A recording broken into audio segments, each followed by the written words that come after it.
किरनापुर में युवाओं को भारतीय सेना में भर्ती के लिए वैभव दे रहा निःशुल्क शारीरिक और मानसिक प्रशिक्षण।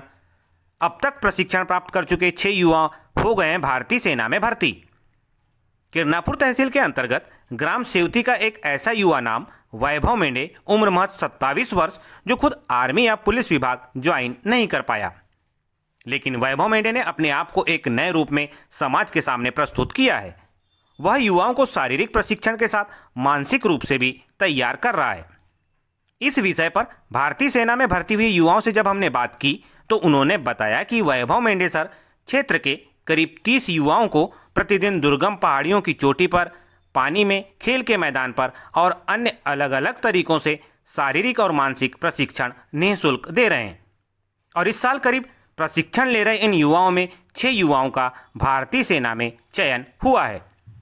इस विषय में वैभव मेंढे ने बताया कि उनका लक्ष्य किरनापुर क्षेत्र के करीब 500 युवाओं को भारतीय सेना में भेजने का है। उन्होंने हमें फिजिकल की बहुत सारी ट्रेनिंग दी, जैसे बालाजी पे भी जाते थे, पहाड़ी पे, नदी में भी दौड़ाते थे, ग्राउंड में भी दौड़ाते थे, और बहुत सारी एक्सरसाइजें भी है जो हमको बहुत फ़ायदा मिला उससे ज़्यादा फायदा। जी सर। एग्ज़ाम कब हुई थी और एग्ज़ाम के लिए किस तरह तैयारियां की थी आपने? सर हमारी तैयारी पूरी नेट से थी, यूट्यूब से पढ़ते थे हम पूरा, और हमारी हुई थी 1 नवंबर को एग्ज़ाम हुई थी। फिजिकली जो ट्रेनिंग थी किस तरह से, सुबह कितने बजे उठना और क्या था, खाने के लिए कुछ और विशेष भोजन लेते थे आप या फिर सामान्य रूप से आपने ट्रेनिंग की? सामान्य सर। सामान्य। कितने सुबह उठकर आप लोग को ट्रेनिंग कराई जाती थी? सर मैं 4 बजे उठता था और मॉर्निंग में यहाँ 5 बजे आ जाता था। जी। कुछ वीडियोस हमने देखे हैं जो पहाड़ियों पर भी हैं जिनको, तो ये किस तरह से आप लोगों ने किया है? सर ये सर ने बनाए हैं। अच्छा जी सर। इसके अतिरिक्त जो आप लोग एग्ज़ाम दिए, किस तरह से एग्ज़ाम दिए, क्या तैयारी की थी उसके लिए? सर अपन ने घर में ही तैयारी करे थे, ऑनलाइन पढ़ाई करे थे अपन ने सर। अच्छा, जो फिजिकली ट्रेनिंग आप लोगों के लिए गई उसके लिए क्या शुल्क ली जा रही थी? नहीं सर, कोई निःशुल्क निःशुल्क था हम। अभी कितने आप लोगों के साथ गए हैं आर्मी में? 6 लड़के सर। 6 लड़के। सभी लोगों ने यहाँ से ट्रेनिंग ली फिजिकली और वो भी निःशुल्क? जी सर। थैंक यू जी। क्या नाम लिखते हैं? जी वैभव मेंढे।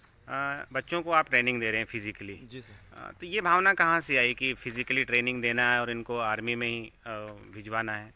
ये भावना मतलब ऐसी पहले से देशभक्ति थी सर दिल के अंदर अपने, बट वही है कि हम नहीं कर पाए, मतलब हमारे कारण कोई दूसरा और जाए तो उससे अच्छी खुशी की बात और क्या हो सकती है हमारे लिए। फिजिकली ट्रेनिंग के लिए क्या क्या आप बच्चों से करवाते थे? किस तरह फिजिकली ट्रेनिंग मतलब पहाड़ी पे दौड़ाते थे सर, पहाड़ी पे कुछ वार्म अप वगैरह करवाते थे, नदी में है, पानी में है, ग्राउंड पे है, हफ्ते में 1 दिन 10 किलोमीटर ले जाते थे सर। अच्छा, इसके लिए क्या कभी आपने कोई ट्रेनिंग की है या फिर आप फिलहाल कहाँ थे आप? जी जी सर, मैं विदर्भ में रहा हूँ सर 3 साल, विदर्भ क्रिकेट एसोसिएशन नागपुर में। अच्छा, वहाँ से ट्रेनिंग ली। क्या फीस ली जाती है? बच्चों से कोई फीस ली जाती है? निःशुल्क है सर अभी। अच्छा जी सर। अभी आपने बताया कि दरअसल इन लोगों की तैयारियां भी करवानी, उसके लिए भी एक टीचर आप लोगों ने अपनी यूनिट में रखा हुआ है? जी सर। जी सर। चलिए ठीक। कितने बच्चे गए हैं आपके यहाँ से अभी? अभी 6 लड़के सर। 6 गए हैं। जी सर। तो क्या उम्मीद रखते हैं अभी अभी और आगे ट्रेनिंग करके? अभी लक्ष्य तो रखा है कितने लक्ष्य लड़कों है को? सर हमारा 500 लड़कों का, मतलब 500 लड़के हमारे एकेडमी से जाना चाहिए टारगेट।